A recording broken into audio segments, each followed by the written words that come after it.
Hours over here. I was just having time putting some videos up about abortion. Read books about abortion if you've had one, guys, because it helps you to digest things even more.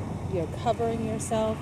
You're looking for any gaps you may have in your healing process, and you want to continually grow with it. So one of the things they say to do is, when you grieve your baby, have flowers for your baby. And I was walking and I'm thinking, God, which flowers should I have for my baby? Because I hadn't done the flowers yet.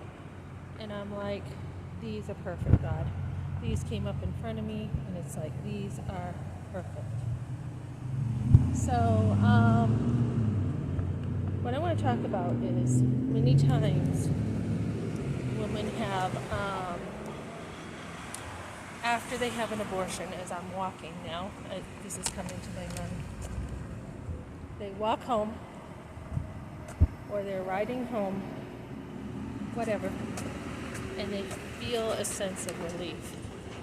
And as I was looking at this book today, and I finished it, I'll go over some resources later that women can have to help them. I'm like, why is it we have relief? It's the first symptom women have.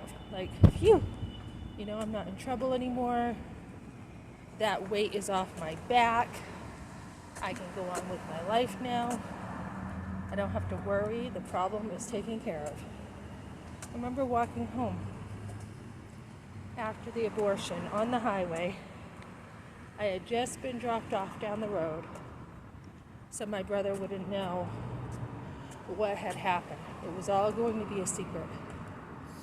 And I remember slamming that car door shut.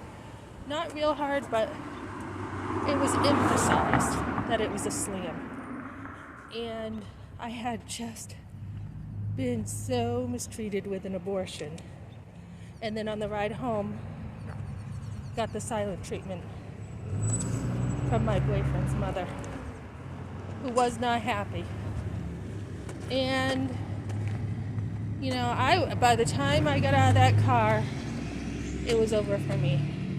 This crap was done.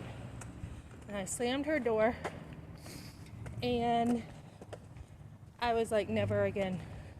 This crap is over, It was a way for me to end an awful experience.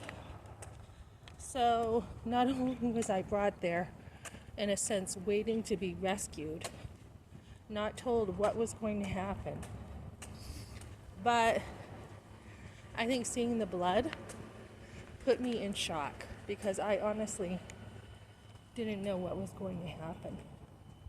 I had no information, nothing about how far along I was, that at 7 days, there are cells and everything with the baby. So I was treated like trash from the doctor. He was disgusted, and I heard later it's probably because he didn't want to do it. And that is the feeling I got. Like he didn't really want to be doing this, but he did. And, the pain of being in a restaurant and just not being able to get up. And, just all that stuff. I drew a line. I was like, this crap is over. So as I was walking home, I felt a sense of relief. Like, oh, it's over. It's done. And like this book was saying, why is it, I'm saying this. This book was saying relief, right? And I'm thinking, it's really hot out today. Yeah, it's super hot, too hot for a walk. And I'm thinking, why is it that is the first reaction?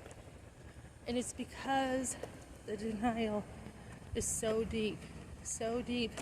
I mean, if you really think about this, you just saw your baby killed, right? So your first response should be, holy cow, my baby was just killed, and crying, right? My baby's dead. And there should be a normal grief where you can grieve your baby. But instead, you are not allowed any truth. Not in the doctor's office, not with the way they treat you, not the atmosphere. It's one big lie. Everyone has lied to you. Everyone has put their own agenda above you in that situation. So there is no way to grieve an abortion right away. I was just reading a testimony of how this woman said she was lied to and told, oh, it's just going to be 3 hours. You can go pick your son up from school after. No big deal. She was told she was allergic to the anesthesia, had to be on a machine to breathe, and then she had to go back and go through it again because they had missed some parts. And she had said, what? What do you mean? How do you miss parts, right, to a fetus, like to cells? What parts are there? And all she could think of was her baby. What are you talking about? Arms, legs? What parts are missing? So I felt a sense of relief, only to get home and see my brother on the school bus, and to get home and be in trouble again. And I was totally betrayed.